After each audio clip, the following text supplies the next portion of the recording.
back to part two. I'm gonna create part and yeah. But after oh, so once this whole thing video is over, I am going to be doing parts. So yeah. But anyways, I didn't even have time to say goodbye in the other video because I didn't know because I have a time, and every time the time stops, the video stops for some reason. But I'm gonna change the time because it's already long. It's like 15 minutes and it's like already long. So yeah.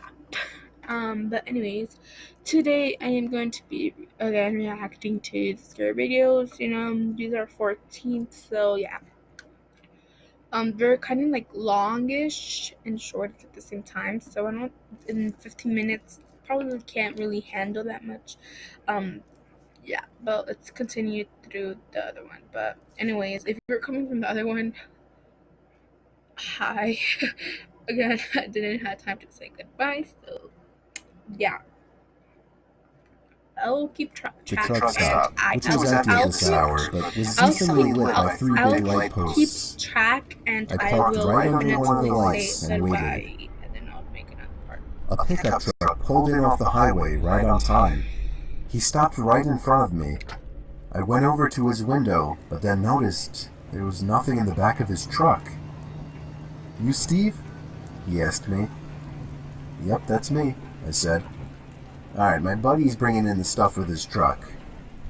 The guy pulled up behind my car and put it in park. I suddenly had a bad feeling. I told my son to get back in the car and lock every door except mine. 2 more pairs of headlights came off the highway into the lots, surely enough pulling up next to me. And, not surprisingly at this point, there was no hockey equipment in either one of them. My heart was racing. I was worried. Not for me, but for my young son who I for some reason brought with me on this trip. A group of large men mixed with heavy-set and muscular physiques stepped out of the 2 pickup trucks behind the first one. They eyed me from head to toe, giving that typical intimidation stare down. Then this bald guy wearing sunglasses said in a deep voice, "Where's the money?" I instantly pulled out my wallet and handed it to him, begging him to just let me and my son go. He pulled out like $100 and was pissed, expecting more. He then sent 2 of his goons or whatever to get my son. At this point, I screamed and begged for him not to take him. One of the men broke the glass to the minivan back door, and I vividly remember the disturbing, heartbreaking screams of my young son. What happened next was what I can only explain to be a miracle from God answering my prayers. A car was entering the lot from off the highway. All the men stopped and turned to look at it. As it got closer, my heart literally dropped in excitement as I saw it was a police car. The lights suddenly began to flash as he got close enough to see what was going on. All of the men were back in their trucks within seconds, speeding off down the highway. Well, at least 2 of them. The truck in the back was caught immediately by the police car, and backup arrived shortly. I explained everything to them, and they got the men that were caught to rat out on the others surprisingly quickly. I guess luckily the guys in the back truck weren't very loyal to whoever their leader was, if they even had any type of leader. Believe it or not, I had a police escort all the way home to make me and my son feel safer. I don't want to get into all the legal stuff, but I'll just say that all of those men except for one was caught, and I'm pretty sure that was the driver of the first pickup truck. Needless to say, my Craigslist days weren't over at that point, but I have always been much more protective of my son, and much more cautious of Craigslist meetings since then.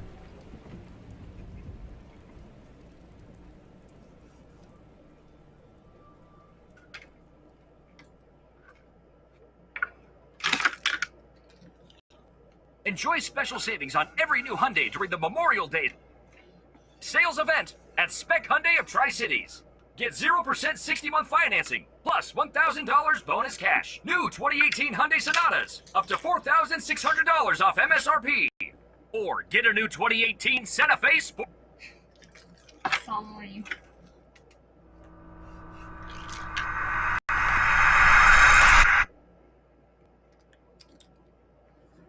missing lighthouse keepers. It was once an isolated island off the coast of Scotland where 3 lighthouse keepers lived and were responsible for keeping the building intact. One day, when their monthly supply I'm gonna go ahead and drink water. So I'll be right now. Water bottle. Good. So, let's do it again.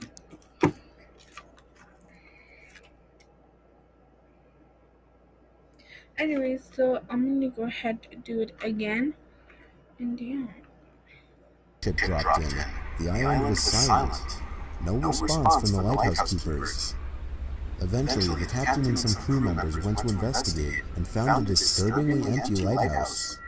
2 of the 3 waterproof coats were missing from their hangars, and the kitchen was left in a state as if people had left in a hurry. The lighthouse log only added more mystery to the situation. The log described how one of the keepers wouldn't talk, and the other continuously cried for hours.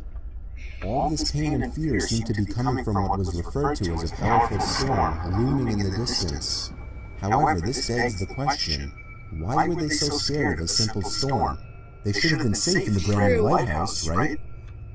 The log goes on to talk about how they all sat close together and prayed for the storm to be over. The final log states, "The storm has passed, the skies are calm, and God is over all." Their bodies were never found, and the cause of their death is still a mystery to this day. The most accepted theory is that they somehow got swept out to sea during the storm, never to be seen again. But one final detail remains, one that scared the captain and his crew to the bone. The powerful storm described in the log didn't exist. There were no storms reported in the area. In fact, the skies were calm all day. Was it possible? No, I was gonna say, was it possible? It was 2 years ago. I was told to do the night shift, 10 p.m. to 4 a.m. at 7-Eleven, since somebody called out. Or something like that. The store was located on a busy road in a... But like, no at the same time. I thought I was gonna be like, yeah, no at the same time. Because why would they have their journal while writing it? Because I said, like, what if they're like,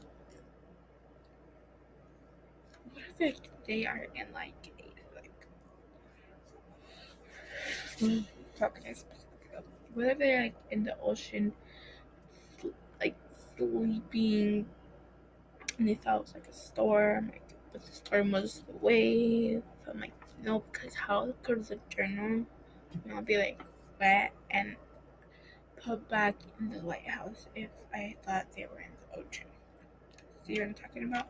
Comment below if you thought that too, but comment below what you also thought. So, yeah. Rather quiet and rural area. During the night shift, you could expect anywhere from 10 to 20 people coming to buy beer or something else. This one particular night, there was this one guy, mid-20s, that came in. He started making weird noises, like loud yelling noises. I assumed he had some kind of mental disability. In fact, my brother has a mental disability, so I immediately felt sympathy for the guy. He walked up to the counter without any items, with his head facing me, but his eyes were looking up at the ceiling. I felt uncomfortable. I honestly didn't know how to deal with it. I tried speaking with him, but he only responded in loud noises. I kept checking if he was with someone outside, but he was alone. There weren't any cars in the parking lot, so I assumed he walked. Yeah. He stood there for so long, looking up at the ceiling and making noises, that I tried to get him out by handing him a bag of chips and telling him he can go.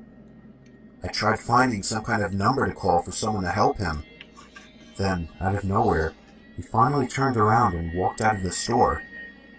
I felt so horrible for the man, but at the same time, I felt a bit creeped out. About an hour later, the phone on the counter rang. I picked up to hear the familiar yelling sounds of the man from earlier. It caught me off guard. I didn't know what to think, other than this has to be some kind of prank. I hung up on them and was now becoming paranoid of my surroundings, constantly checking the outside through the windows. Come 4 o'clock, the person working after me came in, finally allowing for me to go home.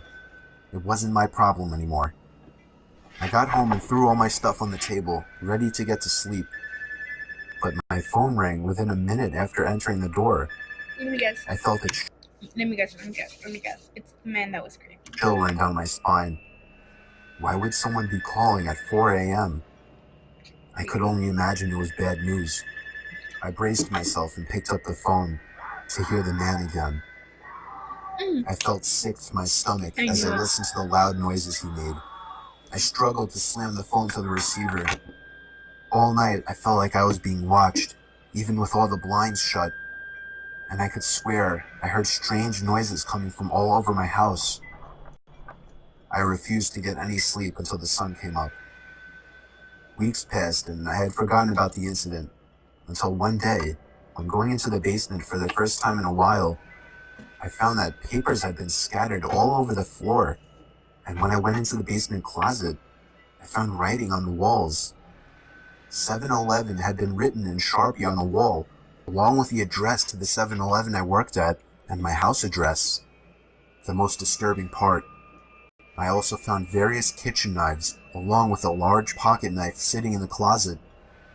What started out as seemingly just an innocent person turning into something of a prank ultimately turned into something much more horrifying.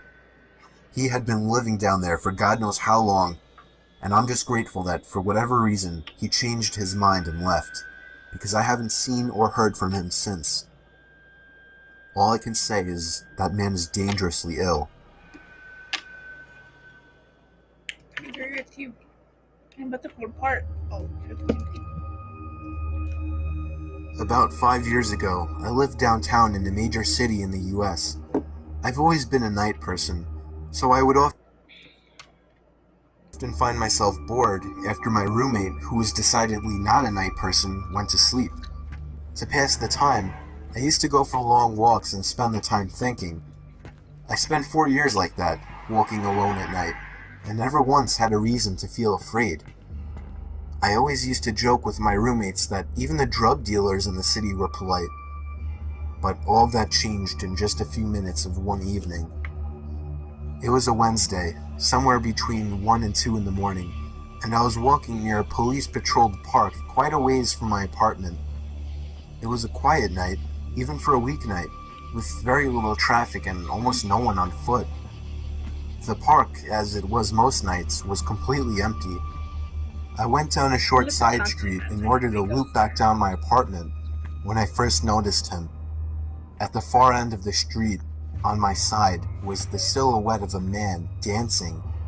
It was a strange dance, similar to a waltz, but he finished each box with an odd forward stride. I guess you could say he was dance walking, headed straight for me. Deciding he was probably drunk, I stepped as close as I could to the road to give him the majority of the sidewalk to pass me. The closer he got, the more I realized how gracefully he was moving. He was very tall and lanky and wearing an old suit. He danced closer still, until I could make out his face. His eyes were open wide and wild, head tilted back slightly, looking off at the sky. His mouth was formed in a painfully wide cartoon of a smile. Between the eyes and the smile, I decided to cross the street before he danced any closer. I took my eyes off of him to cross the empty street. As I reached the other side, I glanced back, and then stopped dead in my tracks. He had stopped dancing and was standing with one foot in the street, perfectly parallel to me. He was facing me, but still looking skyward, smile still wide on his lips. I was completely and utterly unnerved by this. I started walking again, but kept my eyes on the man. He didn't move. Once I had put about half a block between us, I turned away from him for a moment to watch the sidewalk in front of me. The street and sidewalk ahead of me were completely empty. Still unnerved, I looked back to where he had been standing to find him gone. For the briefest of moments I felt relieved, until I noticed him. He had crossed the street and was now slightly crouched down. I couldn't tell for sure due to the distance and the shadows, but I was certain